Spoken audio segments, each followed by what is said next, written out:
ఇంకా నాన్న నాన్న అంటావేంటయ్యా? మీ నాన్న నీ జీవితాన్ని నాశనం చేస్తాను. మా నాన్న జీవితం నాశనం చేయడం ఏంటండి? మా నాన్నే నా కోసం చాలా వదులుకున్నాడు. ఆ సినిమా వాళ్ళు కబుర్ చేశారా? నీ కళ నిజం అవబోతోంది.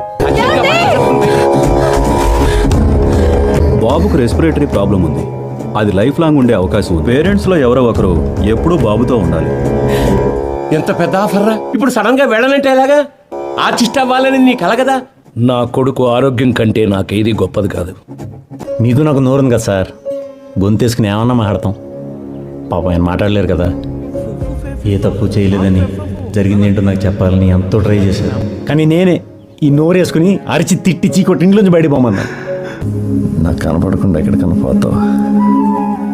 పిల్లలు తప్పు చేస్తే తల్లిదండ్రులు చాలా ఓపికగా ప్రేమగా కరెక్ట్ చేస్తారు. అదేంటో కాస్త మీసాలు వచ్చేసరికి పెద్దోళ్ళు ఏం చేసినా ఊరికే చిరాకులు వచ్చేస్తాయి, కోపాలు వచ్చేస్తాయి. నేను కూడా మా నాన్న కాస్త ఓపికగా ప్రేమగా అడగాల్సింది సార్. ఒక వయసు దాటిగా తల్లిదండ్రులే మన పిల్లలు అవుతారంటారు కదా సార్. ఇప్పుడు మా నాన్న నాకు బిడ్డ,